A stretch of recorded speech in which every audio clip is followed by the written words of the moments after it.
Come into the Tainted Tavern, come sit a while for free. We talk about our musings and devices we've been using. To the Tainted Tavern, and today I've got a bit of a kind of double review for you, because I'm going to be reviewing a pipe tobacco and a pipe. I'm going to talk about a certain style of pipe, which I very much enjoy. I still love these pipes, and these are just the humble corn cob pipes. So I'm going to talk about corn cob's pipes, which to me are a great alternative to paying for an expensive pipe. I mean, I've got several pipes. I've got a lot of briar pipes, and some are what you would call high-end expensive pipes. But now and then, the humble corn cob, it's just great to smoke one. So I'm going to talk a little bit about a corn cob pipe. I'm also going to review a beer, and this beer is completely new to me. It's a Welsh bitter, and it comes from the Purple Moose Brewery, who were established in 2005, so they're a fairly new brewery, and it's called Calon Lân Welsh Amber Bitter, and it comes in at 4.0% ABV. The back of the bottle here tells us that Calon Lân is a session Welsh amber with a malty body, blackcurrant notes, and finish as harmonious as the hymn it's named after, Calon Lân, of course, being the famous Welsh hymn. It tells you on the back that it contains barley and wheat, barley, marisota, and crystal, roasted barley, and the hops used are Willamette and Cascade. It's brewed in Porthmadog, in Gwynedd, Wales. Porthmadog, of course, is famous for being the location where the Patrick McGowan series from the 60s, The Prisoner, was shot. Still a weird series that is, isn't it, to watch now, but it's very good. So we're gonna drink this beer. We're going to smoke some tobacco in this corn cob pipe. This is part of the Cobbett series of corn cob pipes, which are based on the designs used in the Lord of the Rings movies, called Cobbett because of the play on the word hobbit. Get it? So it's a corn cob. Cobbett. These are pretty decent corn cob pipes. They've got a hardwood insert in the bottom of the bowl there, so they don't burn out so easily, and they're stained, and they're rather handsome, and they're semi-churchwarden in their design, so they're not quite as long as a churchwarden. Although there is a more churchwarden style in the Cobbett range, and that is the Wizard, I think. I've got several of the Cobbett range. In fact, I think I've got the whole range. I've got the Hobbit, the Cobbett, the Dwarf, the Wizard, and the Elf, and the Shire. So I believe this one is called the Shire, and they're part of the Cobbett range, which is basically a play on the word hobbit, but Cobbett, to say about a corn cob. The tobacco I'm going to be smoking today is an Oriental flake, and it's from Pessy Canoe, which is Glendora Tobaccos. I'm very, very fond of Glendora Tobaccos, and in fact I've just ordered today a tin of a new tobacco from Glendora, and it's called Blue Pearl, I believe. It's an aromatic Oriental style, so watch out for a review of that soon on this channel. But I've smoked this before. I think I've reviewed it before, and I would have given it a fairly decent score. Although the best Glendora tobacco I found was the Pessy Canoe Latakia 40, which was a mixture made up of 40% Latakia. That was absolutely heaven in a tin. So there we are. It's a flake tobacco. They're a part of the flake there. Simply scrumple it up and put it in your bowl. So before I spark up, bring a flame to the briar. Bring a flame to the corn cob rather. Let's get this beer open, and let's get going. So into the glass you get a decent head there, 1 to 2 finger head. It's a 500ml bottle, so it's not quite a pint. Hold it up to the light. It's classed as a Welsh amber bitter, and it is on the, I don't know how well the camera's picking that up, but it's quite, there's a good level of carbonation in there. To the nose, Now this is what I like about a lot of these craft beers, especially when they market it as bitters. They get that traditional beer smell, beer aroma that I'm used to growing up.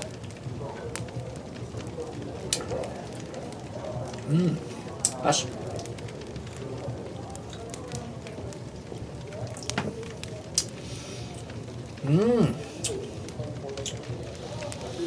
taste, they say you should experience grapefruit, floral, malty blackcurrant. Well, I don't know about that, but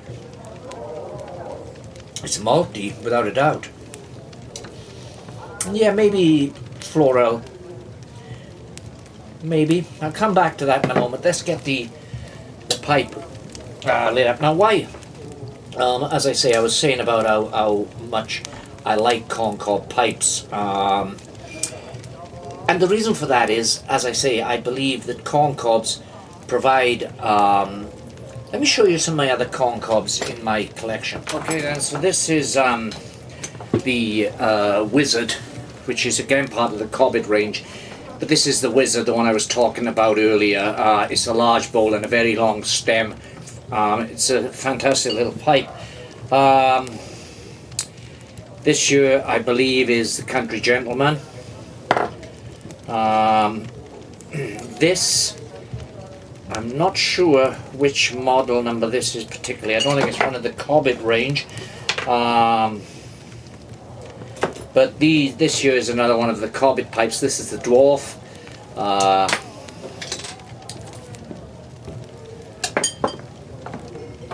Picked up the pipe then that I've already filled with the Glendora tobacco.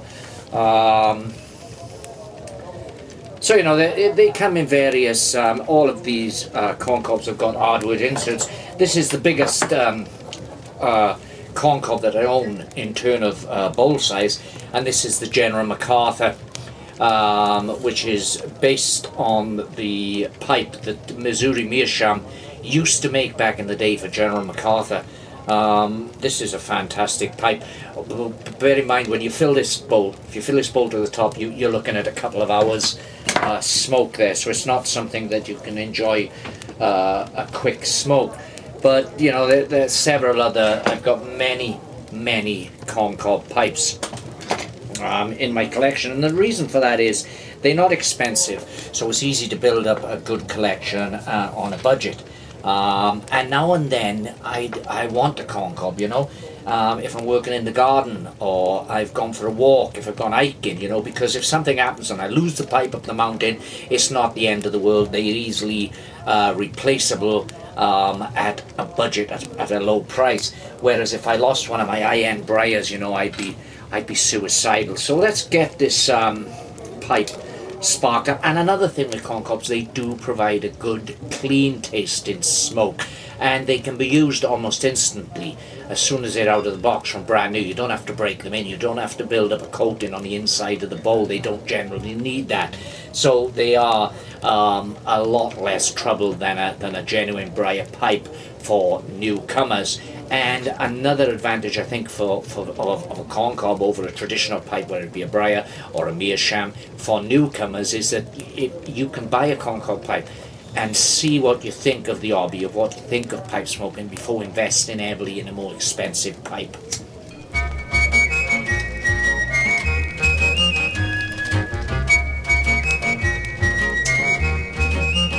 As I watch the sun descending and the birds fly home to rest, in the hush when day is ending, that's the hour when I feel blessed. Smoking my pipe. This tobacco is very creamy, rich. Smoking my pipe. Very mild as well.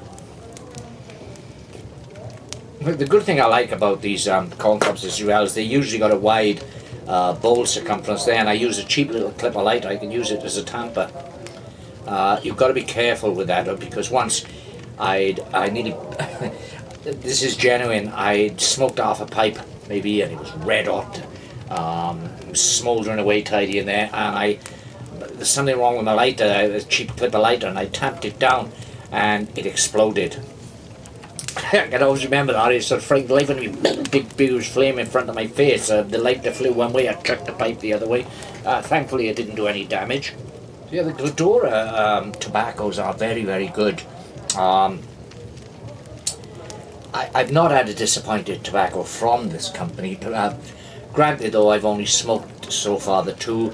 The Latakia 40, which absolutely blew my socks off, and I did a rave review on this channel. Just search for my review of Latakia 40, Pessi Canoe Latakia 40, and you'll see how I rate that tobacco. This is an Oriental, so it's made up of things like Turkish tobaccos. The information on the tin tells us that this is a Turkish Oriental pipe tobacco. They're rather lovely little tins from Pessi Canoe as well. Little hinged tins, which once you've used the tobacco, you can use the lid for keeping tacks in or whatever. They're rather nice little things. I will be reviewing the new Glendora tobacco that I've ordered. I ordered it from GQ Tobaccos today, which means I'll probably have it tomorrow or the day after, and that's called, I believe, Blue Pearl, but it was Blue something or other, and I will be reviewing that pretty soon on this channel. So if you like these pipe tobacco reviews, then please come back for that. Let's have another taste of my Calon Lân.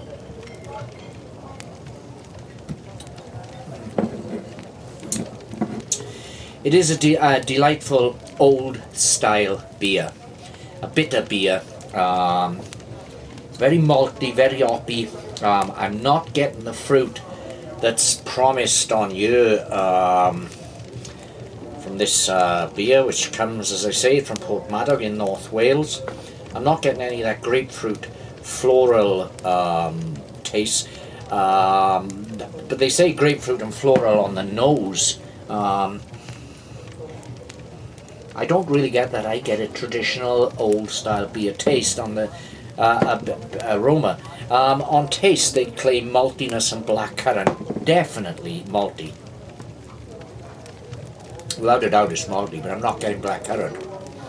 But it is quite a delicious beer taste, and to the eye it's amber. Well, you can't argue with that. It's a lovely golden amber colour. So yeah. Like a whisper through the cornfield comes a gentle evening breeze. At the doorway of my cottage I recall old memories. Basically, sat here at the moment with a decent beer, enjoying a pipe of good tobacco, very good tobacco. I'm in heaven. You can't really get any better than this.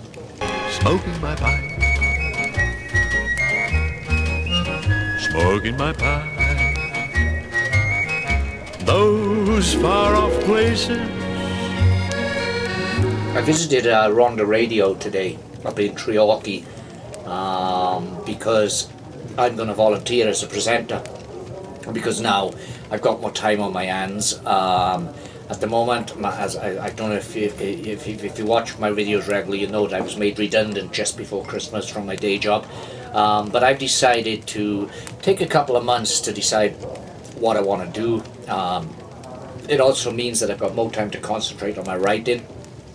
I finished a new novel, provisionally titled at the moment. It's going under the title of What Remains Hidden, and that's off with a couple of agents, and it's also off with Joffy Books. I'm hoping Joffy Books take it up because they are now at the moment Britain's biggest independent publisher, and they are doing a really good job, so I'm hoping it gets taken up there. I'm loath to self-publish it. This is a novel, it's fiction, it's not non-fiction, which is what I've been concentrating on over recent years from my publisher Pen and Sword Books. So this is a novel, it's a crime thriller, it's set in South Wales. So anyway, I'll keep you updated on the progress of that, but I've completed that in a first draft, an highly polished first draft, and it's out with agents at the moment and a couple of publishers, so fingers crossed for me on that. I'll put up a mock cover here for you, so you can get a feel of the kind of novel that it is. But yeah, so I concentrate on my writing. I'm now working on a second book which follows on from What Remains Hidden. This has got a working title of What Burns Away. Again, it's another crime procedural thriller book.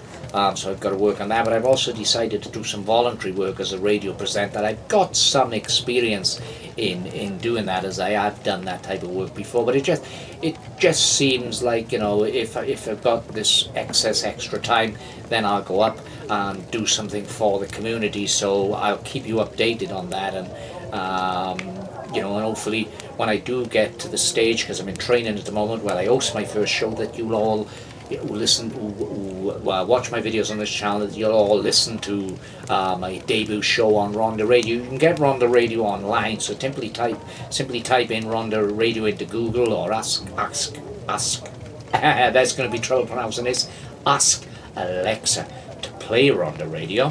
Alexa. Beyond the blue, familiar faces that once I knew. It's a really nice smoke, this.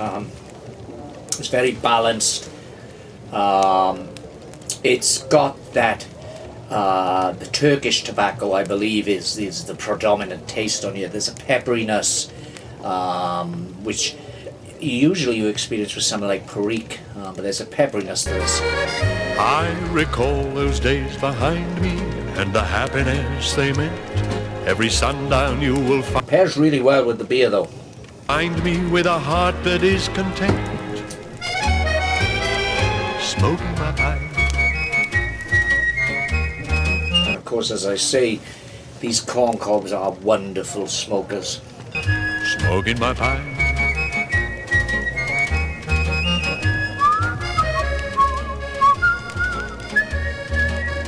You remember the first time we met?